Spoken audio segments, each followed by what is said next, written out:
Sanibona bafethu uVanel. So kusathanda kuthola umbiko ke la regarding iBafana Bafana. Amusho abanye ke sebewubonile lo mbiko lo kodwa ke kuthiwa iBafana Bafana ithole omunye umdlalo after lo mdlalo lo abazowudlala ngolesihlanu. Remember iBafana Bafana izokhipha isquad namhlanje nje ngo7. Yabo abanye bazoyibona le video sesikhishiwe isquad.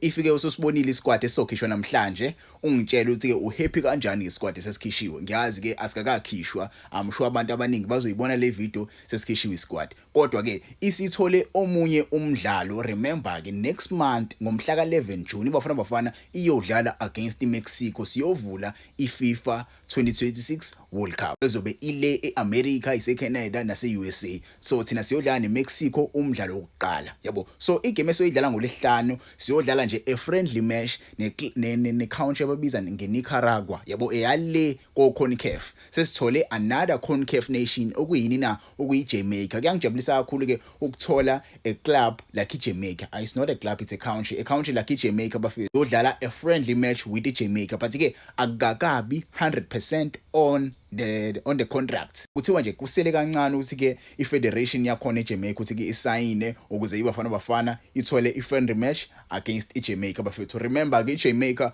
was this close ukuthi ke iqualify for iFIFA World Cup, but ke they went out beshawa yini iDRC ibashaya ngo1-0. Abayibona ke game bafethu yakwazi ukuthi iDRC iunqobe lo mdlalo after iDRC ishaye inina iNigeria kuma penalties mase bawudlala Jamaica kuma qualifiers eWorld Cup. iDRC currently bakuyona iWorld Cup.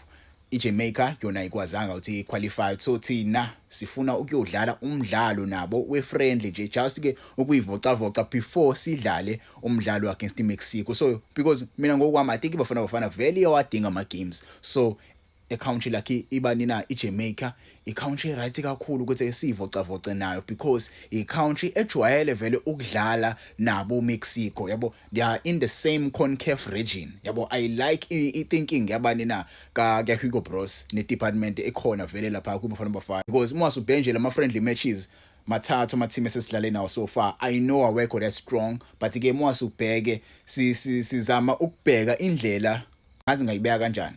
It is like for an instance uma inina iMexico izodlala neBafana Bafana nayo isathana kudlala neGhana. iGhana idlala phi kuAfcon.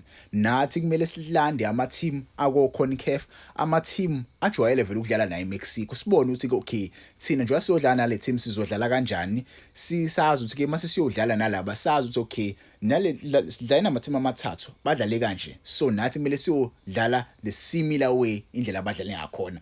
Angazi mangiyayenza ini sense but ke yeah. iBafana Bafana kuthiwa ngenzeka idlala neJamaica kulezi insuku lezi ngomhla ka 3 umhla ka4. Yabo kulezo insuku lezo between umhla ka3 umhla ka4 iBafana Bafana bayodlala against iJamaica. Yabo ngiyabafisela okuhle ke bayilolonke kahle bangalimala abadlali because once walimala kuzophela ngawe Nkosi yami ingakaqali iWorld Cup.